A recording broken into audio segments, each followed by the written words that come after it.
एक राजा के 3 बेटे थे। तो राजा को हमेशा इस बात की चिंता लगी रहती थी कि आखिर मेरे बाद मेरा उत्तराधिकारी कौन होगा वो जो मेरे राज्य को एकदम विधि विधान से चलाएगा। राजा को इस बात को लेकर हमेशा राजा चिंता में डूबा रहता था। तो एक दिन राजा ने सोचा क्यों ना अपने तीनों पुत्रों की मैं एक छोटी सी परीक्षा लूं, उसमें जो उत्तीर्ण होगा उसे ही मैं अपने राज्य का, मेरे बाद का जो राजा है उसे घोषित कर दूंगा। तो ऐसा करके राजा ने अपने तीनों बेटों को अपने पास बुलाया और उन तीनों को 5-5 सोने की मोहरें और एक कमरा दे दिया और अपने उस तीनों बेटों से कहा कि आपके पास कल तक का वक्त है और कल तक आपको अपने अपने जो कमरे हैं इनको भर देना है। अब कैसे भरोगे वो आप जानो। मैं कल इसी वक्त आपके कमरे हैं वो चेक करने के लिए आऊँगा और मैं देखना चाहता हूँ कि आप लोगों में कितनी बुद्धिमत्ता है।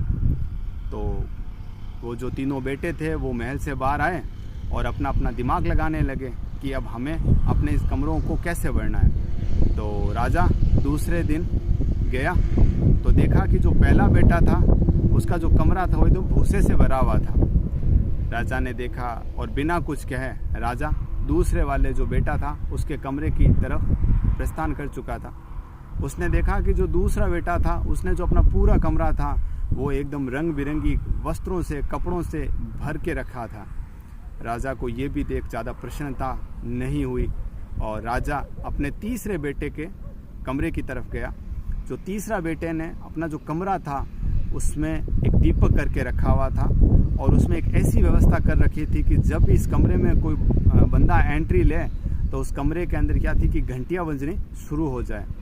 राजा ने जैसे ही उस कमरे के अंदर अपने पाँव को रखा उस कमरे में घंटियाँ बजने लगी, जिससे वो पूरा का पूरा जो कमरा था ना वो एकदम ध्वनियों से भर गया और प्रकाश से तो वो पहले से ही भरा हुआ था। राजा मुस्कुराया, तुरंत अपने दरबार में आया और अपने तीसरे बेटे को ही अपना उत्तराधिकारी नियुक्त कर दिया। राजा ने कहा कि जो मेरा तीसरा बेटा है वो सबसे बुद्धिमान है, वो सबसे विटी है। क्यों? क्योंकि उसने बिना धन को खर्च किए या अल्प धन को खर्च करके ही इस पूरे कमरे को प्रकाश से भर दिया। ये उसकी बुद्धिमत्ता है।